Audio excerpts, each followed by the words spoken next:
Hello students, मैं रवि गौरव आप लोग को अपने YouTube चैनल पर स्वागत करता हूं। आज इलेक्ट्रिक करंट का अगला वीडियो आपके सामने है। एक चीज़ का ध्यान रखेंगे कि हमने जो भी थ्योरी का डिस्कशन किया है उससे रिलेटेड मैंने न्यूमेरिकल भी डिस्कस किया। तो विद्यार्थी, आप लोगों से रिक्वेस्ट है कि आप वीडियो को देखें, पढ़ें, समझें, नोट्स बनाएं और उस कॉन्सेप्ट के बेसिस पर न्यूमेरिकल को सॉल्व करें। कारण कि जब तक आप न्यूमेरिकल सॉल्व नहीं करेंगे तब तक आप लोगों के लिए थ्योरी अधूरा है, वो कंप्लीट नहीं होगा। तो इसीलिए प्रत्येक थ्योरी के बाद एक न्यूमेरिकल का डिस्कशन होता है। तो पिछला लेक्चर जो था वो कॉम्बिनेशन ऑफ सेल पर था, जो सेल को सीरीज में, सेल को पैरेलल में और सेल को मिक्स करके जोड़ा गया था। उसमें डिस्कशन हुआ था कि ईएमएफ क्या होता है, टर्मिनल वोल्टेज क्या होता है। ठीक है, आज मैं आप लोगों के सामने टोटल 7 क्वेश्चन लिख कर लाए। इन 7 क्वेश्चन का डिस्कस करेंगे। अब क्या है कि ये 7 क्वेश्चन जो YouTube चैनल में होगा, जो इस वीडियो होगा, उस वीडियो के डिस्क्रिप्शन बॉक्स में जाएंगे तो इस क्वेश्चन का पीडीएफ, जो क्वेश्चन है इसका पीडीएफ फॉर्मेट होगा। उस पीडीएफ फॉर्मेट को डाउनलोड कर लीजिएगा, उसके बाद वीडियो को समझिएगा और देखिएगा। इसके सामने तो हम डिस्कस कर ही रहे हैं। ठीक है, तो जो स्टूडेंट आज हमारे YouTube चैनल पर नए हैं वो सबसे पहले इससे पहले का प्रीवियस वीडियो को देख लीजिए। ठीक है, अभी कोरोना वायरस की वजह से कोई उम्मीद नहीं है कि जल्दी से जल्दी कोचिंग क्लासेस कॉलेज खुलेगा, क्योंकि इसमें सुरक्षित रहने के लिए घर पे रहना जरूरी है, सोशल डिस्टेंसिंग का फॉलो करना है और समय तो निकलता जाएगा, पढ़ाई पढ़ना होगा, क्योंकि कहा जाता है टाइम इज मनी। तो घर पे ही रहकर पढ़ाई पढ़ना होगा। तो इसके लिए हम हमेशा वीडियो आपके सामने ला रहे हैं। तो आपके लिए इतना ही है कि आप वीडियो को जब देखते हैं तो लाइक, सब्सक्राइब, शेयर करना ना भूलें। जितना ज़्यादा लाइक, सब्सक्राइब और शेयर करेंगे उतना ज़्यादा हम आपके सामने पूरे उत्साह के साथ आपको मोटिवेट भी करेंगे और पढ़ाएंगे भी। ठीक है, तो आते हैं सबसे पहला सवाल। क्या है सबसे पहला सवाल? देखिए, पहला सवाल ये कहता है, पहला सवाल क्या कहता है कि जैसे कि हम लोग ने डिस्कस किया था, ये एक एक्सटर्नल रेसिस्टर है। जब इसको हम एक सेल के साथ जोड़ देते हैं, इसे internal resistor small r capital R E। ठीक है, जब इसको जोड़ दिया जाता है तो इससे करंट फ्लो करने लगे, सेल से करंट फ्लो करने लगे, तो ये I current external resistor R में भी फ्लो करेगा। तो इस कारण आपका एक टर्मिनल वोल्टेज क्रिएट होगा। तो terminal voltage versus external resistance का क्या ग्राफ बनेगा? दूसरा, ईएमएफ वर्सेस एक्सटर्नल रेसिस्टेंस के बीच का क्या ग्राफ बनेगा? अर्थात आपके सामने terminal voltage V versus capital R का ग्राफ बनाना है और EMF E versus capital R का ग्राफ बनाना है। ठीक है, ये 2 सवाल है, इसको सॉल्व करना है, दोनों का ग्राफ बनाना है। तो देखिए, जब करंट फ्लो करता था तो हम क्या लिखते थे? टर्मिनल। देखिए, ईएमएफ तो सेल के पॉजिटिव टर्मिनल, नेगेटिव टर्मिनल के बीच का डिफरेंस है, पोटेंशियल डिफरेंस। ईएमएफ क्या है? सेल का पॉजिटिव टर्मिनल और निगेटिव टर्मिनल के बीच का पोटेंशियल डिफरेंस है। अगर करंट 0 होगा तो सेल का ईएमएफ जितना है उतना ही रहेगा, दोनों टर्मिनल के बीच का डिफरेंस। वो सेल का ईएमएफ किसी पर डिपेंड नहीं करता है, वो एक्सटर्नल रेसिस्टेंस पर डिपेंड नहीं करता है। तो सेल का ईएमएफ की अगर बात करें तो कैपिटल आर है और ई है, तो सेल का ईएमएफ हमेशा एक्सटर्नल रेसिस्टेंस से इंडिपेंडेंट होता है। इस प्रकार से जब E क्या होगा, E does not depend on R, capital R पर डिपेंड ही नहीं करता, तो नहीं डिपेंड करेगा तो कैपिटल R का वैल्यू कुछ भी हो जाए, E का वैल्यू कभी भी चेंज नहीं होगा, है ना। तो सेल का ईएमएफ चेंज नहीं होता। ईएमएफ पिछला क्लास में बताया था ना कि ईएमएफ की क्या जरूरत होती है। ईएमएफ देखिए चार्ज फ्लो करता है जब पोटेंशियल डिफरेंस होगा तब, और उस पोटेंशियल डिफरेंस को हमेशा मेंटेन रखने के लिए हमको एक सेल की जरूरत होती है, ताकि हमेशा चार्ज फ्लो करते रहे। चार्ज फ्लो करते रहेगा तो करंट होगा, डेवलप होगा, ठीक है। तो सेल का ईएमएफ का वैल्यू एक्सटर्नल रेसिस्टेंस पर डिपेंड नहीं करता है। सभी कुछ समझ रहे हैं। तो E does not depend on capital R, so E versus R का जो ग्राफ बनेगा वो पैरेलल टू R। ये क्या हो गया, R का पैरेलल हो गया, समझिए।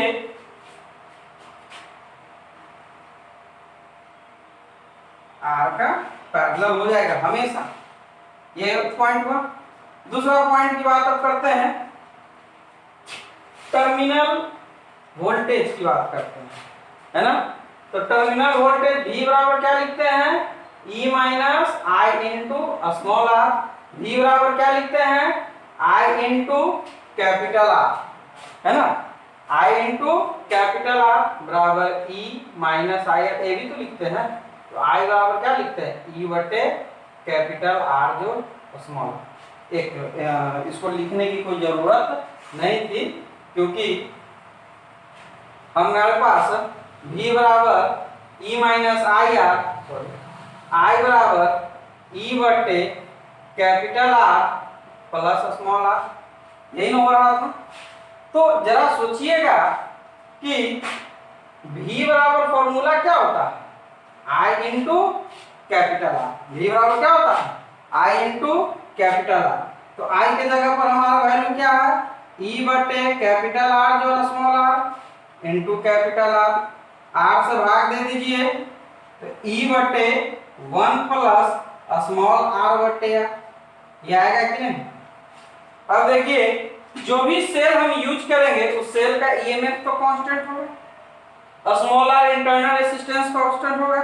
तो V क्या हो रहा है, इनवर्सली प्रोपोर्शनल। ये इधर मिटा दे, इसको मिटा देते हैं। तो देखिए मेरे पास क्या का कॉन्सेप्ट निकलेगा, कॉन्सेप्ट निकलेगा कि R बराबर 0 रहा, R बराबर 0, तो V का वैल्यू क्या हो जाएगा, V का वैल्यू बताइए, ये 0 हो जाएगा, R का वैल्यू 0 हो गया, ये इंफिनिटी हो जाएगा। अब तो V का वैल्यू टर्मिनल वोल्टेज कितना हो जाएगा, टर्मिनल वोल्टेज कितना हो जाएगा, 0। कैपिटल R 0, 1 बटे 0 इन्फिनिटिव E बटे इन्फिनिटिव। अब देखिए कैपिटल R बराबर स्मॉल r बाई 2, या स्मॉल r कर देते हैं, इंटरनल रेजिस्टेंस के बराबर हो जाएगा। तो कितना वैल्यू हो जाएगा, r कट जाएगा, r कट जाएगा तो क्या हो जाएगा, V का वैल्यू E बटा 2। कैपिटल R बराबर इंफिनिटी, ये इंफिनिटी हो गया तो V का बराबर क्या हो जाएगा, ये इंफिनिटी, कैपिटल R का वैल्यू इंफिनिटी, तो ये 0, तो 0 तो V का वैल्यू क्या हो जाएगा, E। तो ये किस प्रकार से हमारा R का वैल्यू वेरी कर रहा है तो V का भी वैल्यू क्या हो रहा है, वेरी कर रहा है। और देखिए अब बताइए आर का वैल्यू इन्फिनिटी से कहीं कुछ ज्यादा होगा, मैक्सिमम तो इन्फिनिटी ही रहेगा। तो v बराबर यह क्या, पिछला अगर थ्योरी पर काम करते हैं तो थ्योरी पर अगर काम करेंगे तो शॉर्ट r बराबर 0 लिखते थे तो क्या बनता था, शॉर्ट सर्किट। और शॉर्ट सर्किट होता था टर्मिनल वोल्टेज का वैल्यू 0 हो जाता था। r बराबर स्मॉल r, v बराबर कैपिटल R बराबर इन्फिनिटी। क्या हुआ, जब सर्किट ओपन हो गया था और ओपन सर्किट में टर्मिनल वोल्टेज किसके बराबर हो गया था, ईएमएफ के बराबर। टर्मिनल वोल्टेज ईएमएफ के बराबर। अब इन दोनों के बीच जो अगर हम ग्राफ खींचेंगे, ये V हो गया और ये R हो गया। देख रहे हैं कि जब कैपिटल R का वैल्यू 0 है तो V भी 0 अर्थात ओरिजिन हो गया, R 0 तो V भी 0। अब क्या, जैसे जैसे R का वैल्यू बढ़ रहा है V का वैल्यू बढ़ रहा है, और एक समय जब R इन्फिनिटी हो गया तो V का वैल्यू क्या हो जाएगा, मान लिया जाए टर्मिनल वोल्टेज E है यहाँ पर। तो सोचिए E वर्सेस R का ग्राफ था, एक स्ट्रेट लाइन पैरेलल, और V है इस तरह से थोड़ा कर्व लेकर इस प्रकार से, है ना।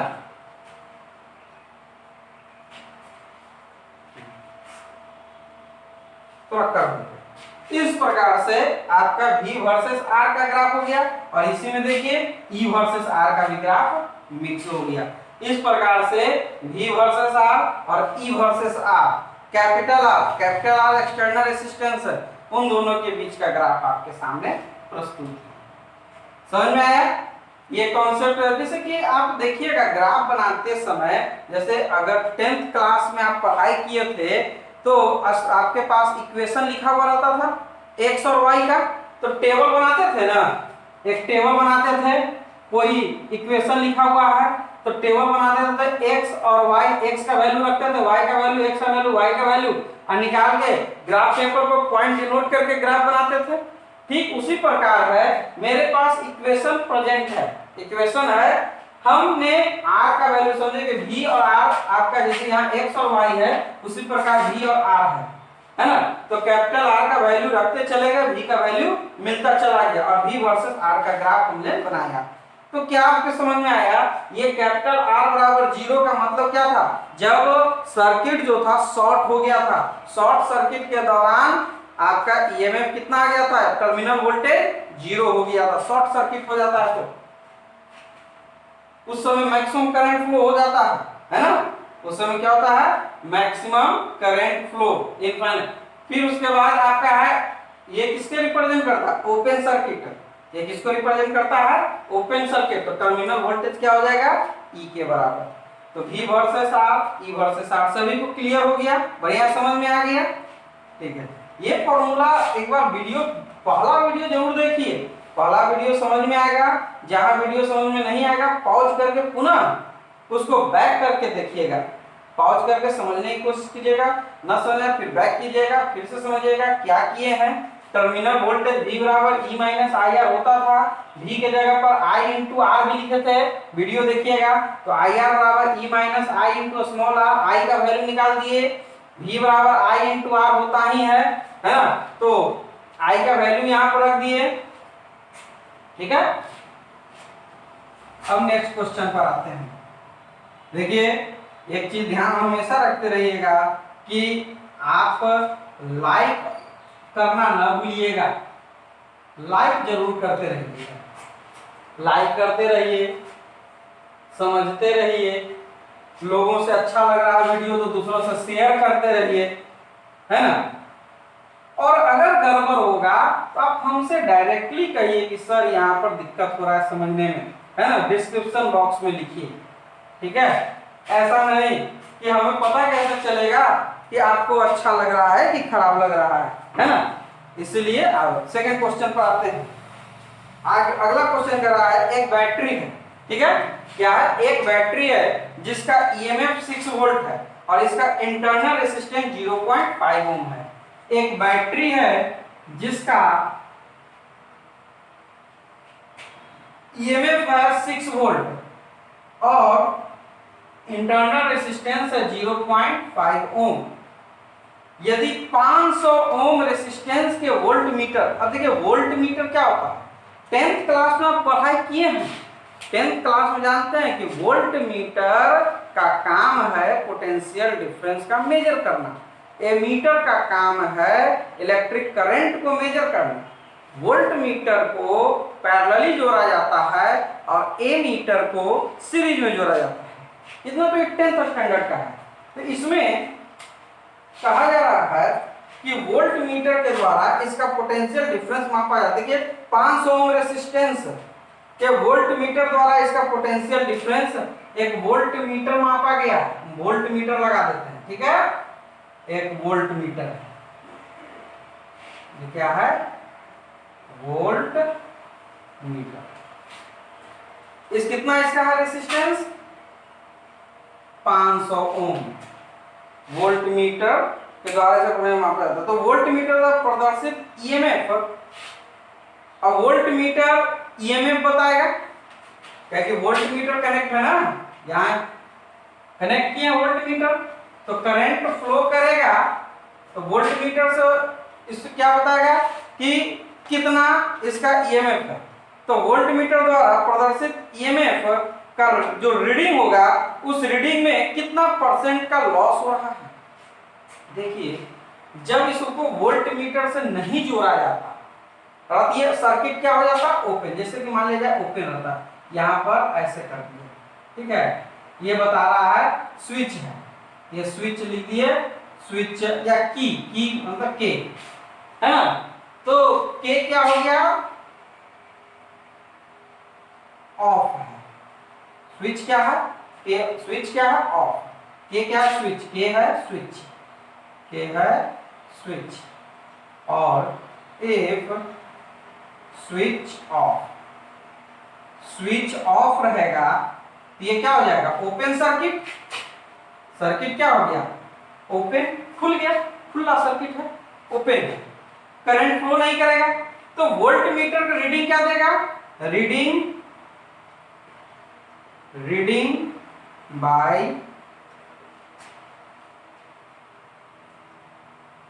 मीटर हो जाएगा ई, क्या रीडिंग देगा, ई, जितना ईएमएफ होगा वही, और ई बराबर कितना है, 6 वोल्ट, ठीक है। फिर कहते हैं इफ स्विच ऑन, मतलब हो गया क्लोज सर्किट, सर्किट क्या हो गया, क्लोज हो जाएगा। जब सर्किट क्लोज हो जाएगा तो अब रीडिंग क्या हो जाएगा, रीडिंग वो V हो जाएगा, अब V बराबर क्या फॉर्मूला होता है, E minus I into R. अब देखिए E पता है, R पता है, लेकिन I नहीं पता है। तो ये देखिए ये जो लॉस ना हुआ, वो रीडिंग जो वोल्ट मीटर के द्वारा हुआ, वो क्या हो रहा है, ये लॉस होकर इतना वैल्यू है, तो लॉस हुआ कितना, पहले था E, अब हो गया E माइनस आई आर, मतलब आई आर का क्या हो गया, लॉस हो गया।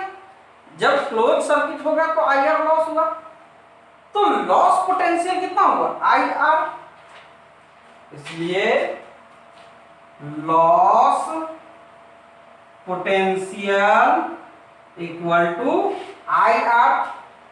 देखिए हिंदी में भी स्विच को स्विच ही कहते हैं, switch off open circuit, reading by volt meter, मतलब रीडिंग को क्या बोलते हैं, पाठ्यांक, वोल्ट मीटर के द्वारा reading, reading by volt meter को हिंदी में क्या बोलेंगे, वोल्ट मीटर के द्वारा reading, switch on close circuit. इसलिए हिंदी इंग्लिश से इसमें कोई मतलब नहीं होता है, आप उलट के लिए वोल्ट मीटर को तो वोल्ट मीटर ही हिंदी में बोलते हैं, रीडिंग मतलब पाठ्यांक, रीड करना, पढ़ना, रीडिंग पाठ्यांक, है ना।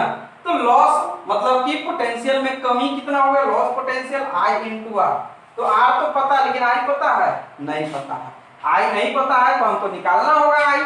तो कैसे आई निकालेंगे, तो आई बराबर फॉर्मूला क्या है, ई बटे capital R plus small R. E का वैल्यू कितना है, 6, कैपिटल आर का वैल्यू कितना, 500, स्मॉल आर का वैल्यू 0.5, ठीक है। इसको सॉल्व कीजिए, 10 हो जाएगा, तो 6 10 ऊपर 5005 है ना। तो 60/5000 5 एम्पियर आई का वैल्यू हो गया। अब स्मॉल आर से गुना कर दीजिए, क्या कीजिएगा, स्मॉल आर से, तो लॉस पोटेंशियल क्या हो जाएगा, इसलिए लॉस पोटेंशियल बराबर आई इंटू आर। आई का वैल्यू 60/5005 और स्मॉल आर का वैल्यू 0.5 दिया हुआ है, 0.5 10 हो जाएगा, 10 से 10 कैंसिल, 5 से 1001, तो 6/1001 है। तो परसेंटेज पूछ रहा है, परसेंटेज लॉस कितना हुआ, तो लॉस तो हुआ 6/1001 का लॉस हुआ, गुना 100 परसेंटेज, अब बटे पहले था कितना 6 वोल्ट में था, बटा 6, तो 6 गुना 100/1001 गुना 6 कट गया, तो सॉल्व करके कितना आ जाएगा, 100/1001% है ना, 100/1001%, इतना परसेंटेज का लॉस हुआ। क्लियर है सभी को, कोई दिक्कत, ध्यान रखना है कि स्विच ऑफ रहेगा तो रीडिंग वोल्टमीटर उतना ही रीड करेगा जितना ईएमएफ है। स्विच ऑन हो गया, क्लोज सर्किट हो गया, तो टर्मिनल वोल्टेज कितना हो जाएगा, V, वही ना टर्मिनल वोल्टेज को ही ना रीड कर रहा है, E माइनस IR। तो पहले E था, समझिए पहले कुछ था, और समझिए ऐसा समझिए कि आपके पास ढेर सारा सामान रखा हुआ है और कोई आदमी नहीं आ रहा उस सामान को लेने, तो उतना ही है, लेकिन जैसे ही दुकान खुल गया, कोई 10 आदमी आया, कुछ सामान लेके चल गया या चोरी हो गया किसी तरह से, तो आपका लॉस ना हुआ। तो परसेंटेज लॉस कितना निकालते हैं, तो पहले ई था, अब लॉस कितना हुआ, IR का लॉस हुआ, तो हमको आई निकालना था, तो आई बराबर फॉर्मूला था, IR निकाल दिए, उसके बाद परसेंटेज लॉस निकालना। किन्हीं को कोई दिक्कत, कोई दिक्कत नहीं। नेक्स्ट क्वेश्चन पर आते हैं।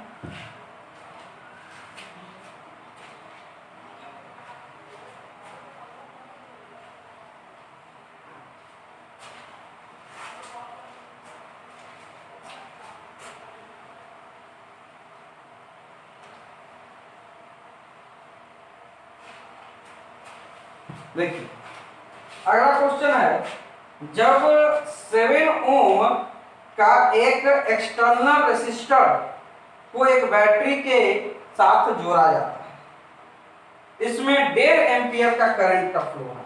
क्या हो रहा है कि एक रेसिस्टर है, ठीक है, इसको एक सेल के साथ जोड़ा जा रहा है, इसका अपना इंटरनल रेसिस्टेंस, इसका है 7 ओम, किस जोड़ा जाता है, इसमें 1.5 एम्पियर का करंट फ्लो रहा है। कितना एम्पियर का, 1.5 एम्पियर का करंट फ्लो रहा है ना।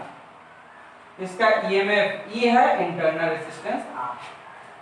फिर कह रहा है जब रेसिस्टेंस बढ़ाकर, अब 7 ओम से बढ़ाकर क्या कर दिए, 11 ओम, 7 ओम से बढ़ाकर क्या कर दिए, 11 ओम, और करंट को घटाकर 1 एम्पियर कर दिए।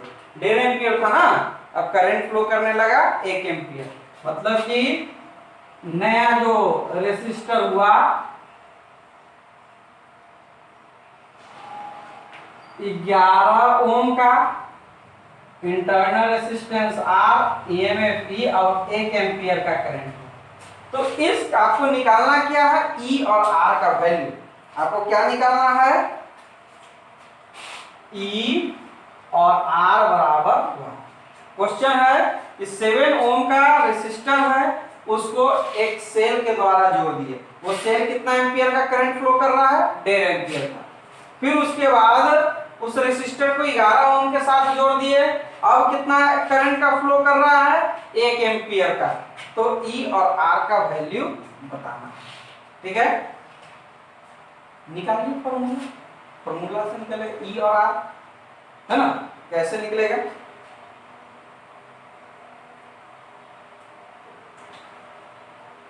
1.5 एम्पियर का करंट फ्लो हो रहा है, तो V बराबर दो चीज लिखेंगे कि नहीं, पहले टर्मिनल पर E माइनस I1, इसको I1 से रिप्रेजेंट कर दिए इनटू R, और V के जगह पर क्या लिख देंगे, I1 into capital R E minus I1 हो जाएगा ना। आपके सामने दिया हुआ I1 का वैल्यू कितना है 1.5, तो 1.5 कैपिटल R का वैल्यू 7 बराबर E हमको नहीं पता है, I1 पता है 1.5 इनटू स्मॉल 15 और 7, 15 सत्ते 105, 10.5 बराबर E माइनस 1.5 R, एक ये निकला। उसी प्रकार से यहां भी लिखेंगे टर्मिनल वोल्टेज V बराबर E minus I2 into R, 1 ampere का करंट में जा रहा है, तो V के जगह क्या लिखेंगे I2 इंटू R बराबर E minus I2 into R, I2 के जगह पर क्या लिख देंगे 1 ampere 1 capital R 11 E minus I2 1 into R, 11 बराबर E माइनस, दो इक्वेशन निकल गया कि नहीं, इक्वेशन फर्स्ट इक्वेशन सेकंड, आपके सामने दो इक्वेशन है, इक्वेशन फर्स्ट और इक्वेशन सेकंड, दोनों इक्वेशन को क्या कर दो, जोड़ दे या घटा दे, तो इक्वेशन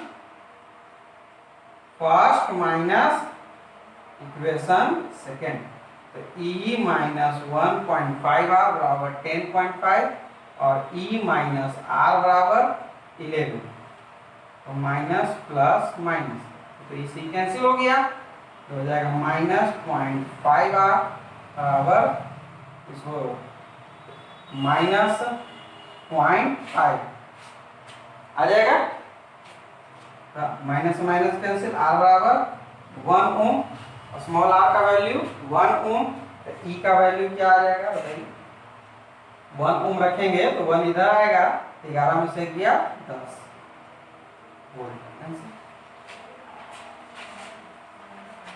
समझे, ये है आपका क्वेश्चन। देखिए जो भी क्वेश्चन है सब हम समझा ही रहे हैं, और पहले ही ये पीडीएफ फॉर्मेट में अपलोडेड रहेगा ही, वीडियो जैसे ही खुलेगा डिस्क्रिप्शन बॉक्स में पीडीएफ फॉर्मेट में क्वेश्चन रहेगा, आप उसको डाउनलोड कर लीजिएगा, ठीक है। बोर्ड के लिए 12, देखिए बिहार बोर्ड के विद्यार्थियों के लिए न्यूमेरिकल इंपॉर्टेंट है, न्यूमेरिकल का सवाल आने वाला रहता है, और थ्योरी कंप्लीट तभी होगा जब तक कि न्यूमेरिकल नहीं बनाएंगे। अच्छी न्यूमेरिकल है, कॉम्पिटिटिव नहीं है, लेकिन कंपटीशन में क्या दूसरा आता है, कॉन्सेप्ट पे इसी बेसिस पर आता है, इसी कॉन्सेप्ट पर सवाल बनते हैं, तो कॉन्सेप्ट क्लियर रहेगा तभी तो आपको क्वेश्चन को सॉल्व कर पाएंगे और रिजल्ट आपका होगा, बिना कॉन्सेप्ट का थोड़ी होगा। नेक्स्ट क्वेश्चन आते हैं,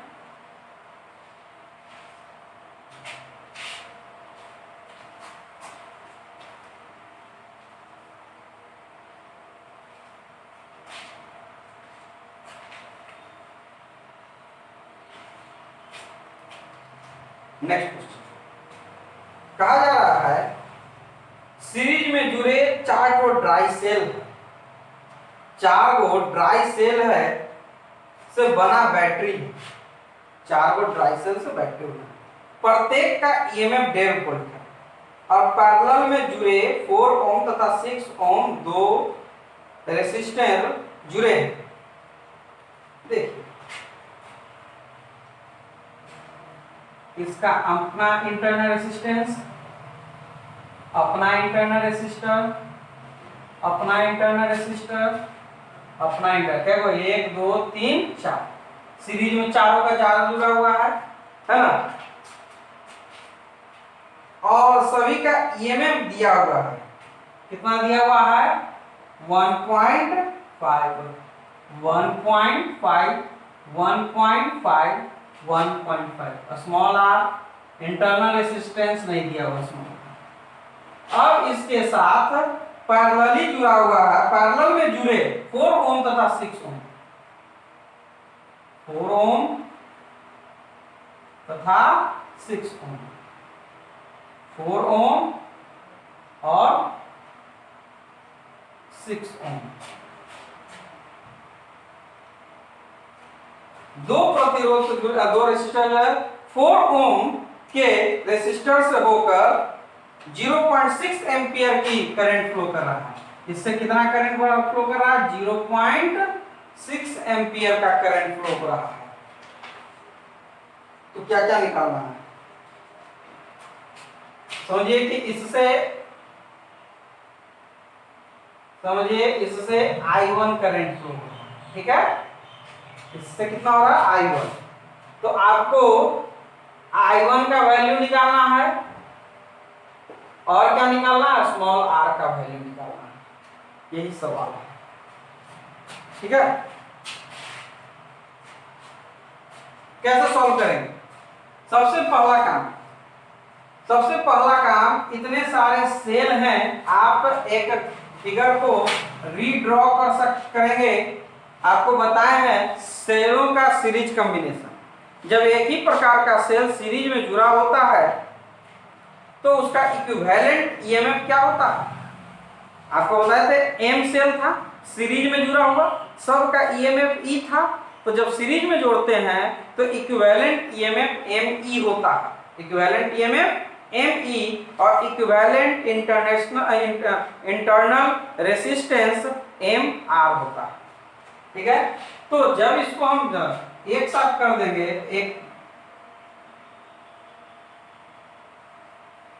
इसका हो जाएगा 4 गुना है तो 4 इंटू 1.5 बराबर 6 वोल्ट और इंटरनल रेसिस्टेंस कितना हो जाएगा? 4R। Internal resistance 4R। M into E में होता था तो एम क्या होगा? सेलों की नंबर ऑफ सेल। यहाँ सेल की संख्या कितनी है? 4 और प्रत्येक सेल का ईएमएफ 1.5 है तो 1.5 गुने 4 6 वोल्ट है। और सभी का इंटरनल 4 को तो 4 इंटू R। इसको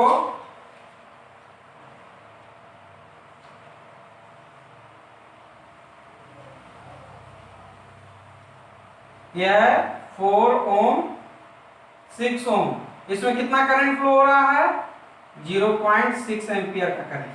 अब जरा सोचिए 4 ओम और 6 ओम पैरेलली ज्वाइंट है तो दोनों का पोटेंशियल डिफरेंस इक्वल होगा कि नहीं?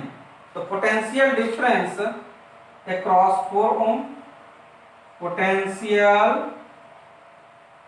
डिफरेंस अक्रॉस 4 ओम कितना हो जाएगा? V बराबर आई आर फॉर्मूला। कितना करंट? 0.6 एम्पियर, रेसिस्टेंस 4 ओम तो 0.6 इंटू 4 बराबर 2.4 वोल्ट। तो 2.4 वोल्ट है तो पोटेंशियल डिफरेंस अक्रॉस 6 ओम में कितना होगा? इतना ही, क्योंकि पैरेलली है, पैरेलल जुटा हुआ है दोनों तो 2.4 वोल्ट ही रहेगा। तो current flow in 6 ohm resistor में करंट कितना फ्लो होगा? 2.4 बटा 6 बराबर 0.4 एम्पियर। तो समझिए इसमें कितना आ गया? 0.4 एम्पियर करंट फ्लो हो गया। अब जरा सोचिए अगर इसमें से करंट आई निकला होगा, है ना, तो इसमें करंट अब शो किया है I1 और इसमें करंट शो कर दिया है I2। तो I1 और I2 यही I नहीं बढ़ गया था तो आपके सामने क्या हो गया? I बराबर I1 plus I2। I1 plus I2 कितना हो जाएगा? 0.6 प्लस 0.4 बराबर 1 एम्पियर। समझिए कि सेल से कितना एम्पियर का करंट निकला? 1 एम्पियर का करंट निकला। सेल से 1 एम्पियर का करंट निकला है और हमारे सेक्टर देखिए करंट निकला, ये पॉइंट और ये पॉइंट का वोल्टेज टर्मिनल वोल्टेज है, पोटेंशियल डिफरेंस टर्मिनल वोल्टेज। तो टर्मिनल पोटेंशियल डिफरेंस 4 ओम में जितना होगा उतना ही 6 ओम में होगा और उतना ही यहां होगा कि नहीं? क्योंकि अभी हम क्या बताए हैं, ये पॉइंट सेम पॉइंट है ना और ये पॉइंट कहीं चेंज करेगा? रास्ता में कुछ है ही नहीं, पोटेंशियल ड्रॉप होगा कहां से? सभी पॉइंट का सेम पोटेंशियल। ठीक है, तो current flow in 6 ohm resistor 0.4, तो करंट बैटरी से कितना करंट निकला 1 एंपियर का। तो टर्मिनल वोल्टेज V बराबर क्या फॉर्मूला लिखते हैं E minus I into small r। आपका V कितना है टर्मिनल 2.4, ईएमएफ सेल का ईएमएफ कितना है 6 वोल्ट, माइनस I कितना 1 एंपियर इंटू इंटरनल रेजिस्टेंस कितना है 4 इंटू आर। इंटरनल रेजिस्टेंस कितना है 4 इंटू आर, तो 4 इंटू आर बराबर 6 माइनस 2.4, तो कितना आ जाएगा 3.6, इसलिए स्मॉल r बराबर 0.9 ओम आंसर। तो देखिए आपके सामने इंटरनल रेजिस्टेंस आ गया, प्रत्येक सेल का इंटरनल रेजिस्टेंस 0.9 आ गया, और I निकालना था, दोनों निकल गया 4 एंपियर, ये ना निकालना था करंट फ्लोइंग 6 ओम, I1 निकालना था तो 0.4 एंपियर और इंटरनल रेजिस्टेंस 0.9 ओम। समझ में आ गया सभी को? चलिए नेक्स्ट क्वेश्चन आते हैं। देखिए वीडियो देख रहे हैं तो देखते समय लाइक करना ना भूलेंगे, हम बार बार कहते हैं, क्योंकि जितने व्यूअर की संख्या होती है उतना ही लाइक की संख्या होनी चाहिए, है ना, क्योंकि व्यू करेंगे तभी तो व्यूअर की संख्या लाइक की संख्या बराबर होना चाहिए। व्यूअर की संख्या ज्यादा होता है, लाइक की संख्या कम रहती है। ठीक है, तो लाइक आप करते रहिए, वीडियो को दोस्तों के बीच में शेयर करते रहिए, और मेरे YouTube चैनल को जरूर सब्सक्राइब कीजिए। ठीक है, नेक्स्ट क्वेश्चन है। देखिए नेक्स्ट क्वेश्चन आपको पिछले वीडियो में देखे होंगे जहां पर हम एंड किए थे। पिछले वीडियो में हम कहां पर एंड किए थे, एक सवाल दिए थे। वो सवाल क्या था कि मान लिया जाए दो डिसिमिलर सेल हैं, दो डिसिमिलर सेल हैं, एक का ईएमएफ E1 है, इंटरनल रेजिस्टेंस R1, दूसरे का E2 इंटरनल रेजिस्टेंस R2, दो तो डिसिमिलर। अब इसका इक्विवेलेंट ईएमएफ क्या आएगा, बहुत इंपॉर्टेंट है बोर्ड के लिए, ऑब्जेक्टिव सवाल इससे आता है। अभी तो हम डिराइव कर देंगे, और डिराइव करने के बाद आप इसका फॉर्मूला जरूर याद कीजिएगा, क्योंकि ऑब्जेक्टिव सवाल आता है बोर्ड के एग्जाम में, ऑब्जेक्टिव रहेगा, कंपटीशन में भी आपका सवाल रहेगा। कॉन्सेप्ट देखिए, आपको इसको अपने मन से हम क्या करते हैं कि एक एक्सटर्नल रेजिस्टेंस से एक्सटर्नल रेजिस्टर R से जोड़ देते हैं।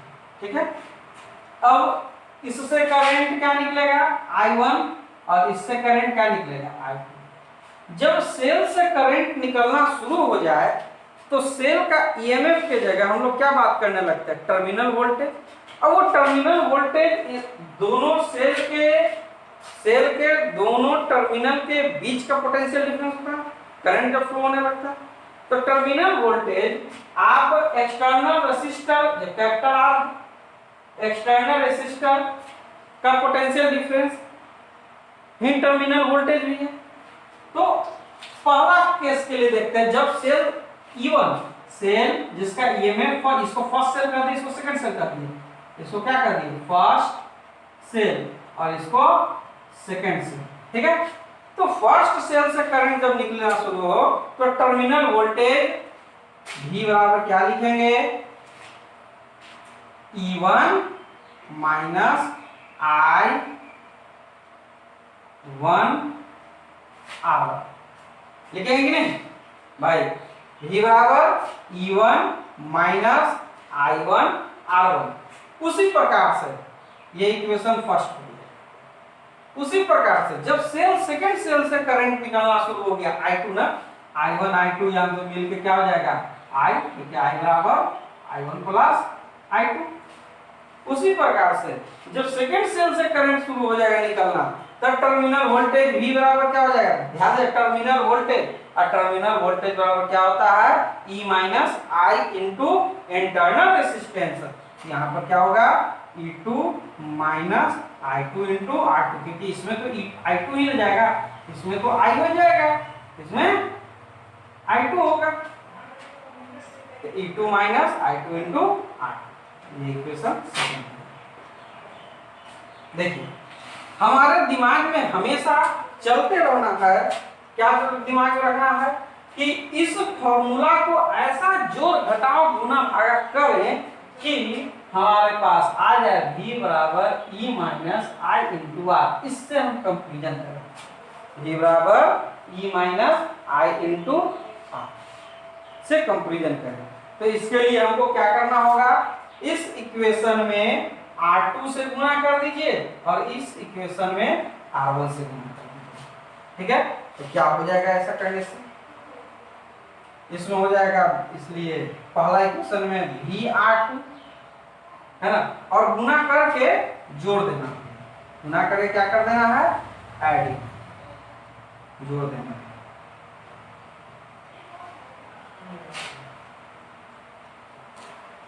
दोनों इक्वेशन को जोड़ देना है, ठीक है। तो जैसे ही जोड़ेंगे VR2 प्लस VR1 बराबर E1R2 है ना, क्या हो जाएगा E1R2 और प्लस E2R1 है ना। उसके बाद क्या होगा, माइनस I1R1R2 माइनस I2R1R2 होगा क्या, इसमें B कॉमन ले लीजिए, R1 प्लस R2, यहाँ पर क्या हो गया E1R2 प्लस E2R1, और यहाँ पर माइनस R1R2 कॉमन ले लेंगे तो I1 प्लस I2 हो जाएगा क्या। सोचिए क्यों हम कंपैरिजन करने की बात कर रहे हैं V बराबर ये, क्योंकि हम जब इससे एक सेल ऐसा बना देंगे जिसका EMF E internal resistance small r और ये आपका एक्सटर्नल रेजिस्टेंस कैपिटल R से जुड़ा हुआ है, फाइनली यही ना है, इसी से ना कंपैरिजन करेंगे। ये क्या हो जाएगा, यह E क्या कहलाएगा, इक्विवेलेंट ईएमएफ, इन दोनों सेल का इक्विवेलेंट ईएमएफ E हो जाएगा, इन दोनों इंटरनल रेजिस्टेंस का equivalent internal resistance small r हो जाएगा। तो V बराबर क्या हो गया, E1R2 प्लस E2R1 बटे R1 plus R2 minus R1R2 बटे R1 plus R2, I1 plus I2 को क्या बोलेंगे, I बोलेंगे। अब देखिए तो इस फॉर्मूला को गौर से देखिए, क्या हम इसको लिख सकते हैं V बराबर E minus I into small r, where जहां E बराबर, E के जगह पर क्या लिखेंगे, E1R2 प्लस E2R1 बटा R1 प्लस R2, ये E क्या कर रहा है, इक्विवेलेंट ईएमएफ, ये क्या फॉर्मूला हो गया, इक्विवेलेंट ईएमएफ, और उसके बाद equivalent internal resistance small r बराबर R1 R2 बटा R1 plus R2, equivalent internal resistance, समझ में। देखिए ये हो गया आपका इक्विवेलेंट इंटरनल रेजिस्टेंस, ये आपका हो गया इक्विवेलेंट ईएमएफ। दो डिसिमिलर सेल आपस में अगर जुड़ा हुआ इस प्रकार से है, पैरेलली जुड़ा हुआ ना है, नहीं हो दिक्कत, ये फॉर्मूला एकदम याद रखिएगा। और इसमें याद करने का तरीका कैसे होगा, देखिएगा याद करने का तरीका है, आप क्या कीजिएगा, E1R1 E2R2 ऐसे लिखिएगा, ठीक है, और क्रॉस मल्टीप्लिकेशन कीजिएगा, कैसे, क्रॉस मल्टीप्लिकेशन, इस तरह से क्रॉस मल्टीप्लिकेशन करेंगे तो क्रॉस मल्टीप्लिकेशन में क्या हो जाएगा, E1R2 प्लस E2 R1 अब बटे R1 प्लस R2। फॉर्मूला याद हो गया कि नहीं? E1 R2 plus E2 R1 बटे R1 प्लस R2। और रही बात इक्विवेलेंट इंटरनल रेजिस्टेंस, तो R1 और R2 को ट्रीट कीजिए ना कि पैरेलली है कि नहीं पैरेलली। तो दो रेजिस्टेंस पैरेलली जुड़ता है तो इक्विवेलेंट रेजिस्टेंस क्या लिखते हैं? ऐसे ही लिखते हैं हैं वन, जैसे R1 R2 अगर पैरेलली जुटा हुआ है तो 1 बटे R इक्विवेलेंट बराबर 1 बटे R1 प्लस 1 बटे R2। अब R इक्विवेलेंट बराबर क्या लिख देते हैं? R1 R2 बटे R1 प्लस R2। तो ये समझिए दोनों क्या है? पैरेलली जुड़ा हुआ है। तो R इक्विवेलेंट बराबर R1 R2 बटे R1 प्लस R2 और इक्विवेलेंट EMF बराबर समझ में आएंगे सभी को? गौर से देख लीजिए, कोई दिक्कत? स्क्रीनशॉट ले लीजिएगा जरूर, ठीक है। अब नेक्स्ट ये देखिए, पिछला वीडियो जब हम कॉम्बिनेशन ऑफ सेल कंप्लीट किए थे तो कंप्लीट करते समय हम ये वर्क दिए थे कि इसका ईएमएफ निकालने के लिए घर पे आप लोग जरूर निकालिएगा, है ना। ये प्रैक्टिस हो गया। तो देखिए ये सवाल बिहार बोर्ड के एग्जाम में इस पर आया था, ऑब्जेक्टिव सवाल 2017 के एग्जाम में। 2017 बिहार बोर्ड के एग्जाम में ये सवाल पूछा गया था, ठीक है।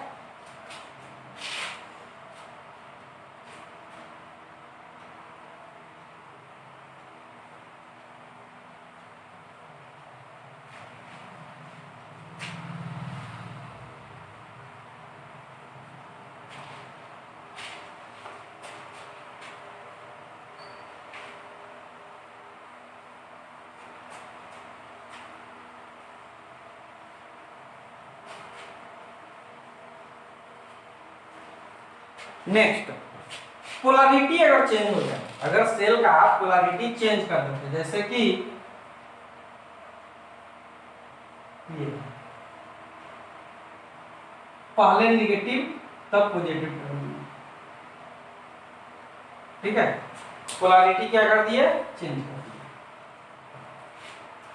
दिया। यह का E1 R1 यह है E2 R2, है ना। और इसको जोड़ दिए हम लोग एक्सटर्नल रेजिस्टेंस कैपिटल R। इस कंडीशन में आपको निकालना है इक्विवेलेंट ईएमएफ। इस कंडीशन में क्या निकालना है? Equivalent EMF. बात समझ में? तो पोलैरिटी चेंज कर दिए, कोई बात नहीं है। इससे करंट मान लिया जाए I1 निकला है और इससे करंट मान लिया जाए I2 निकला। ध्यान रखिए कि अगर हम कहा जाए कि कैपिटल R वाले पॉइंट को, कैपिटल R वाले पॉइंट को नोटिस किया जाए तो ये पॉइंट बैटरी के पॉजिटिव पोल से जुड़ा हुआ है, एक बच्चा कहेगा, और दूसरा कहेगा सर नहीं बैटरी के नेगेटिव पोल से जुड़ा हुआ है ना। अगर हम इसको A और इसको B कर दे, दोनों बच्चे का कहना सही है कि ये पॉइंट बैटरी के पॉजिटिव पोल से कनेक्टेड है और यही पॉइंट बैटरी के नेगेटिव पोल से कनेक्टेड है। ये बी पॉइंट को देखिए, बी पॉइंट बैटरी के नेगेटिव पोल और बैटरी के पॉजिटिव पोल, तो कोई एक ही चीज नहीं होगा। तो जब current battery E1 first cell से अगर I1 करंट निकला तो टर्मिनल वोल्टेज VAB लिखेंगे, लिखेंगे कि नहीं? अब VAB की बात करेंगे टर्मिनल वोल्टेज, तो VAB बराबर क्या लिखेंगे? जरा सोचिए, VAB बराबर क्या लिखेंगे? E1 minus I1 R1। लेकिन जब करंट I2 सेकंड सेल से निकल रहा है तो क्या लिखेंगे? VAB लिखेंगे कि VBA लिखेंगे? VBA लिखेंगे। VBA बराबर क्या लिखेंगे? E2 minus I2 R2। ये तो आपका इक्वेशन फर्स्ट हो गया, इक्वेशन फर्स्ट। अब सोचिए VAB और VBA में क्या डिफरेंस है? हम क्या VBA को डायरेक्ट लिख सकते हैं माइनस VAB, लिख सकते हैं कि नहीं? माइनस VAB, समझा? तो VAB को ऐसे कर सकते हैं, V बना सकते हैं, तो माइनस VAB हो गया, तो क्या आ जाएगा? माइनस V बराबर E2 minus I2 R2। Equation second, दोनों इक्वेशन आ गया। अब पुनः वही काम करना होगा। क्या करना होगा कि इक्वेशन इसमें हम क्या से गुना कर देंगे? R1 से, और इस इक्वेशन में R2 से गुना कर देंगे और उसके बाद जोड़ देंगे। तो क्या कर देंगे? Adding equation first and equation second, दोनों इक्वेशन को क्या कर दिए, ऐड कर दिए। तो ऐड कर देंगे तो क्या हो जाएगा, VR1 माइनस VR2,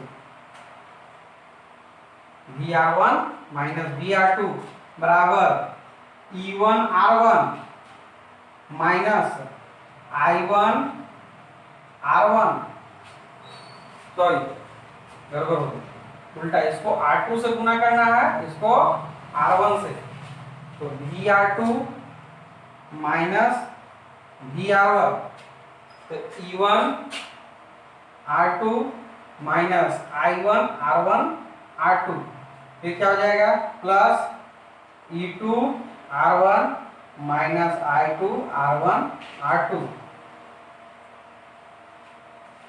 तो V तो कॉमन हो जाएगा, R2 माइनस R1 हो जाएगा,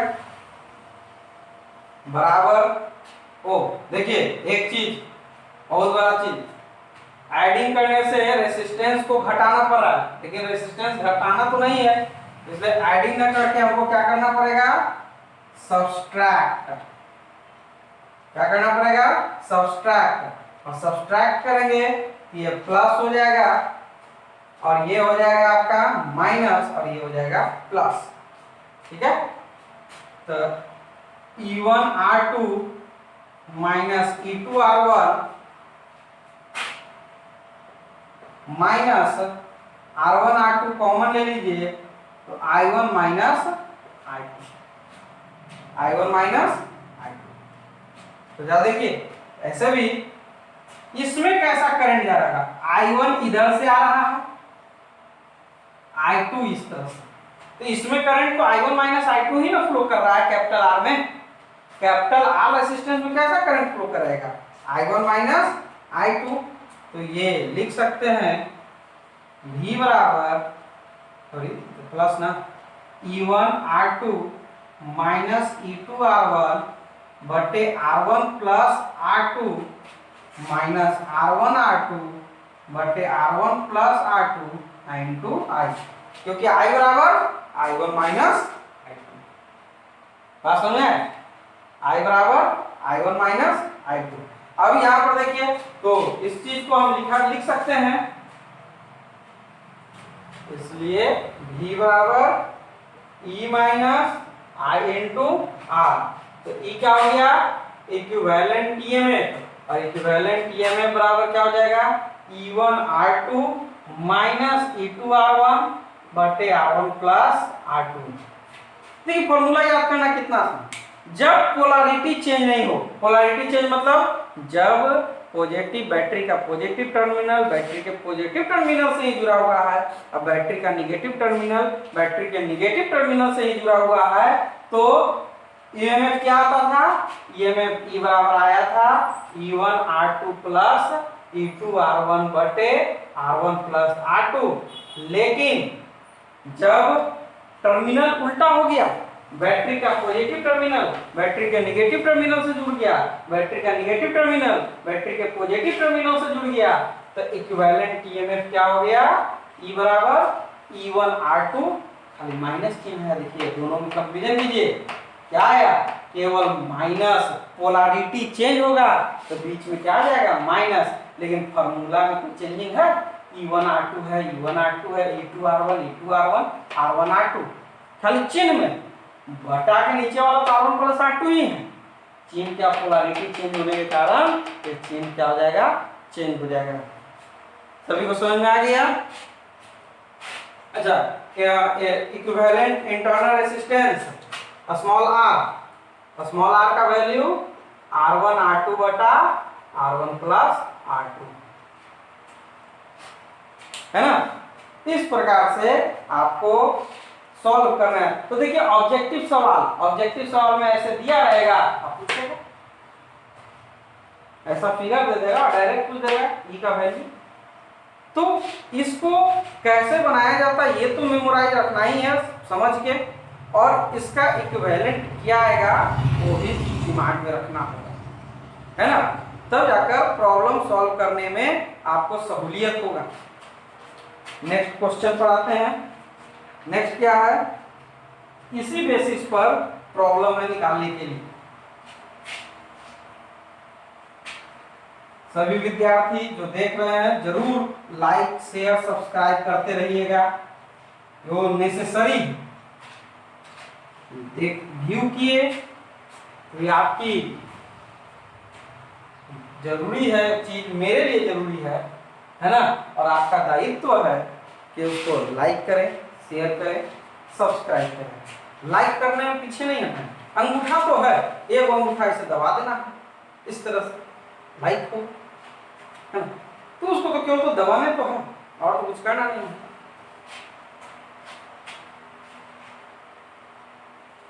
अगला क्वेश्चन,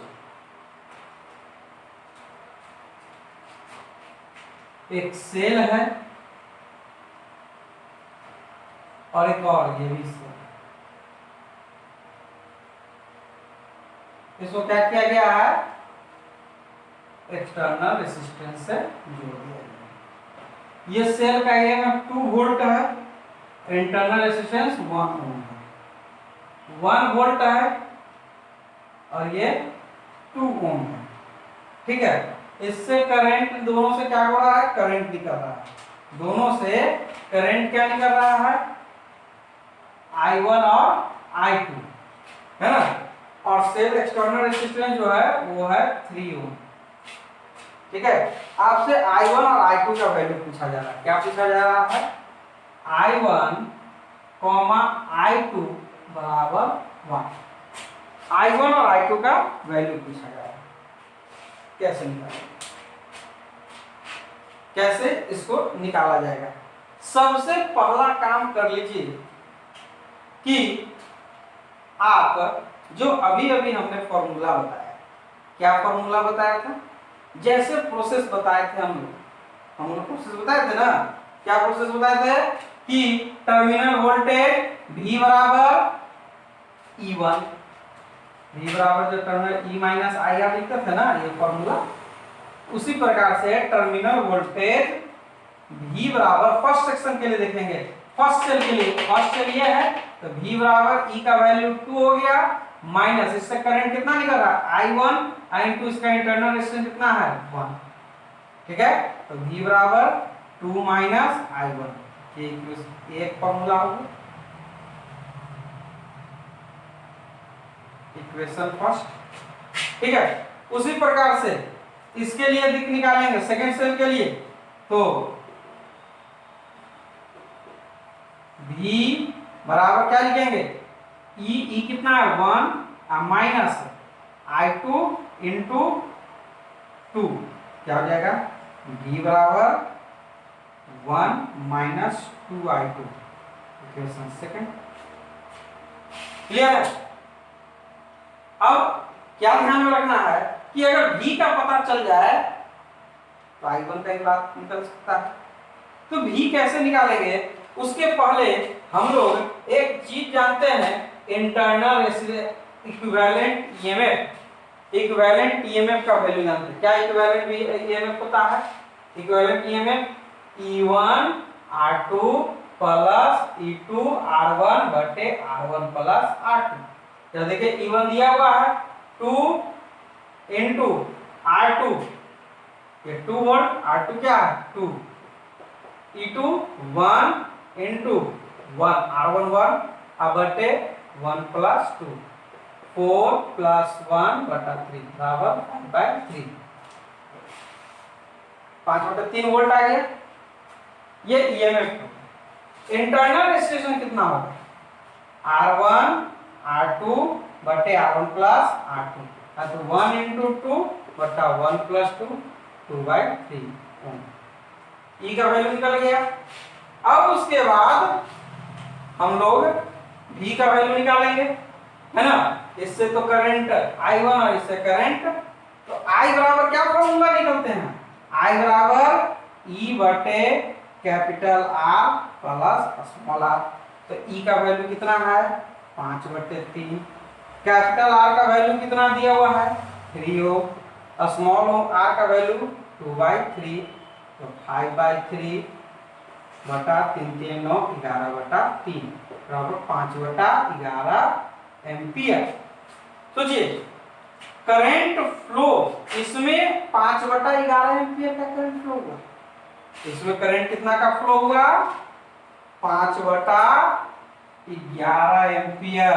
तो टर्मिनल वोल्टेज V बराबर क्या लिखेंगे? I into capital R। तो 5 बटे 11 गुने 3 पंक्ति आई 15 बटे 11 एम्पियर। आया कि नहीं? 15 बटे 11 एम्पियर। V का वैल्यू जैसे ही 15 बटे 11 एम्पियर आ गया तो क्या I1 और I2 नहीं निकल जाएगा? तो put value equation first, put V बराबर 5 बटे 11 in equation first. Equation first में रखें 5 बटे 11 बराबर 2 माइनस I1, इसलिए I1 बराबर 2 माइनस 5 बटे 11, 11 दूनी 22, 22 में से 5 गया 17, 11 बटे 17 बटे 11 एम्पियर। अब I2 की बात है तो I2 तो I से ही घटेगा, है ना? 15 बटे 11 V बराबर I इंटू गड़बड़ का लिखिए 5 बटे 11 कैसे लिख दिए? V बराबर 15 बटे 11 में था, V बराबर 15 बटे 11 वोल्ट। 15 बटे 11 15 बटे 11 I1 2 माइनस 22, 22 से 15 गया 7 बटे 11 एम्पियर। ये I1 का वैल्यू निकल गया। फिर उसके बाद I2 निकालते हैं। तो I2 निकालना होगा, वो तो I में से घट जाएगा, I माइनस I1। तो I कितना था? 5 बटे 11। I1 कितना? 7 बटे 11 बराबर घट के कितना आया? -2 बटे 11। जरा सोचिए -2 का मतलब क्या हो गया? निगेटिव वैल्यू आया। इस पर इसी पर तो गौर करना है। ये निगेटिव वैल्यू क्वेश्चन को बताने के पीछे यही पर्पस था कि वैल्यू निगेटिव आए। निगेटिव का मतलब कि जो हमने डायरेक्शन लिया, हमने डायरेक्शन क्या लिया है? यहां से करंट निकल रहा है I2, ये डायरेक्शन लिए हैं, ये डायरेक्शन गलत है। मैग्नीट्यूड I2 का वैल्यू 2 बटे 11 एम्पियर। इस लाइन में 2 बटे 11 एम्पियर करंट फ्लो हो रहा है ना? समझिए कि सेल से 2 बटे 11 एम्पियर बाहर नहीं निकल रहा है, 2 बटे 11 एम्पियर सेल में अंदर है ना? तो निगेटिव साइन क्या बताता है? निगेटिव साइन यही बताता है कि हमने जो करंट का डायरेक्शन लिया है वो डायरेक्शन गलत है, लेकिन करंट का मैग्नीट्यूड सही है। मैग्नीट्यूड क्या है? 2 बटे 11 एम्पियर। समझ में आया? करंट का मैग्नीट्यूड क्या है? 2 बटे 11। ये ज्यादा पावरफुल सेल हो गया, इससे करंट निकलने ही नहीं दिया, इसी से करंट निकल रहा है। दूसरा चीज है एक्सटर्नल रेजिस्टेंस में कितना करंट फ्लो हो रहा है? 5 बटे 11 एम्पियर का करंट फ्लो हो रहा है। एक्सटर्नल रेजिस्टेंस में 5 बटे 11 एम्पियर का करंट फ्लो हो रहा है। टर्मिनल वोल्टेज 15 बटे 11 वोल्ट हो गया और प्रत्येक पहला सेल से करंट बाहर निकल रहा है, और वो कितना करंट पहला सेल से निकल रहा है? 7 बटे 11 एम्पियर। और दूसरा सेल से करंट बाहर निकल नहीं रहा है, दूसरा सेल में करंट प्रवेश कर रहा है, इंटर कर रहा है। कितना इंटर कर रहा है? 2 बटे 11 एम्पियर। अब सोचिए 7 बटे 11 एम्पियर आया, 2 बटे 11 एम्पियर इधर चल गया, तो बचा कितना? 5 बटे 11 एम्पियर इसमें आया। समझ में? तो ये मेरा डायरेक्शन गलत है। निगेटिव साइन अगर आए, अगर जब भी आप करंट का वैल्यू निकालते हैं और निगेटिव में साइन आता है, इसका तात्पर्य यह है कि आपने जो करंट का डायरेक्शन लिया है वो डायरेक्शन गलत है, उसका मैग्नीट्यूड गलत नहीं है, सब कुछ सॉरी। सभी को समझ में आ गया कैसे इसको बनाएं? किन्हीं को कोई दिक्कत? चलिए नेक्स्ट क्वेश्चन पर आते हैं।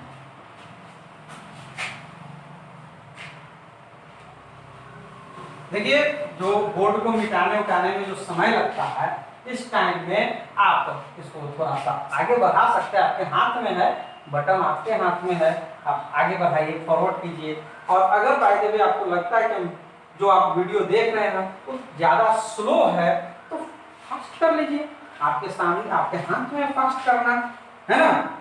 वो नॉर्मल न चलाकर आप 1.1x पर चलाइए या 1.5x पर चलाइए, या जैसे आपकी इच्छा उस तरह चलाइए, है ना।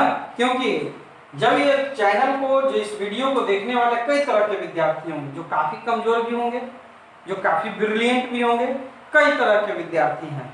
इसीलिए आपके हाथ में है, आप किस प्रकार से इस वीडियो को देखते हैं और देखकर लाइक करते हैं। शेयर लोगों, बच्चों से, जो भी जिनके पास सुविधा नहीं है, उससे आप शेयर कीजिए, या तो जाकर 2-4 स्टूडेंट एक साथ बैठ के एक ही मोबाइल पर देखिए, या चारों के चारों अलग अलग जगह बैठ के, एक अगर सभी के पास मोबाइल है तो अच्छी बात है, अगर सब एक फ्रेंड है तो डेटा को सेविंग कीजिए, एक ही मोबाइल पर सब कुछ देखिए, समझिए, आपस में बातचीत करके पढ़ाई कीजिए। एक दूसरे का हेल्प होता है आपस में बात करके, और सही पढ़ाई होती है। एक चीज है, अगर अकेले पढ़ाई कर रहे हो मोबाइल पर तो आपको इच्छा करने लगेगा कि कुछ और यूट्यूब पर, क्योंकि जब मेरा वीडियो चलते रहेगा, यूट्यूब पर कोई वीडियो चलेगा तो उसके बगल उससे में दूसरा ना दूसरा वीडियो आते रहेगा, तो लगेगा कि इसको ना देखकर उसको देखते हैं, उसको ना देखकर उसको देखते हैं, ऐसा थिंकिंग डेवलप, है ना। तो जो पढ़ाई करने बैठे हैं तो पूरे ईमानदारी से उतना समय दीजिए। चलिए अगला क्वेश्चन, लास्ट क्वेश्चन है। लास्ट क्वेश्चन क्या है?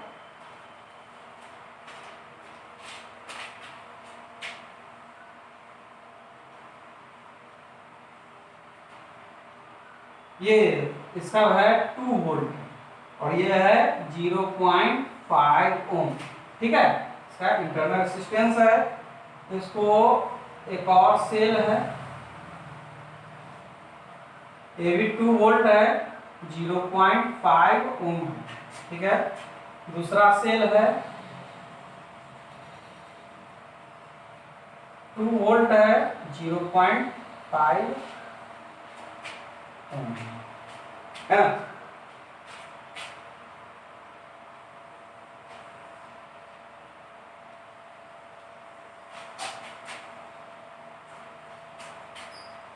दस ओम, 2 वोल्ट 0.5 ओम, 2 वोल्ट 0.5 ओम सब।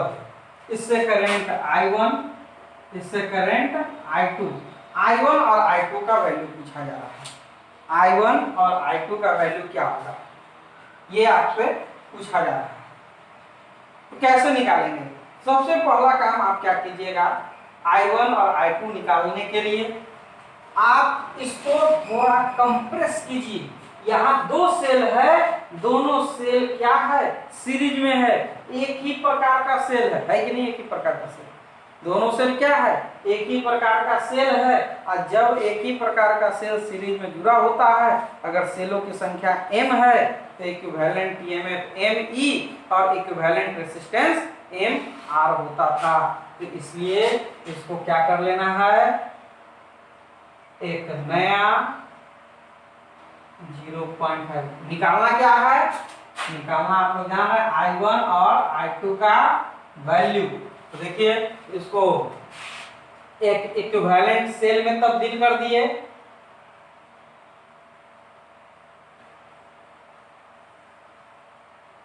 दस ओम। अब बताइए 2 वोल्ट और 2 वोल्ट क्या होगा, 4 वोल्ट, और 0.5 ओम 0.5 ओम कितना हो जाएगा, 1 ओम, है ना। करंट इससे I1 और इससे I2, ठीक है। अब इसको सॉल्व करना है, उसी प्रकार से सॉल्व करेंगे। कैसे? सबसे पहले क्या करेंगे, टर्मिनल वोल्टेज निकालेंगे। V बराबर क्या होगा, E माइनस, पहला सेल के लिए E माइनस IR, V बराबर E माइनस IR, ये फॉर्मूला होता है टर्मिनल वोल्टेज। तो V बराबर हम क्या लिखेंगे, V बराबर E के जगह पर 2 और माइनस I1 इंटू R के जगह पर 0.5, 2 इंटू 0.5, या V बराबर क्या हो जाएगा, 2 माइनस I1 बटा 2, या 2V हो जाएगा, 2V बराबर 4 माइनस I1, इक्वेशन 0.5 है इंटू I1 इतना। सेकेंड केस में क्या लेंगे, सेकेंड केस में आइए, I2 करंट आ रहा है, क्या लिखेंगे, V बराबर 4 वोल्ट है माइनस I2 इंटू 1, है ना, इसलिए V बराबर 4 माइनस I2, ये इक्वेशन सेकेंड हो गई। तो V माइनस 4I2, V बराबर 4 माइनस I2, तो V बराबर 4 माइनस I2, क्लियर है। अब उसके बाद हम लोग यहां से इक्विवेलेंट ईएमएफ निकालिए, क्या हो जाएगा इक्विवेलेंट ईएमएफ, इक्विवेलेंट ईएमएफ ई बराबर क्या लिखेंगे, E1R1 प्लस E2R2 बटा R1 प्लस R2। E1 कितना है 2, सॉरी कैसे गलती हो गया, E1R2 E2R1, E1 कितना है 2 वोल्ट, 2 इंटू 1 प्लस E2 हो गया 4 इंटू R1 0.5 बटा R1 plus R2 0.5 plus 1, solve करें कितना आएगा 2, ये तो आधा हो जाएगा, प्लस 2 बटा 1.5, 4 बटा 1.5, समझ गया, ऊपर 10, 8 बटा 3, 2 वोल्ट 2 वोल्ट 4 वोल्ट 1.5, 10 3 8 बटे 3 वोल्ट, इतना आ गया।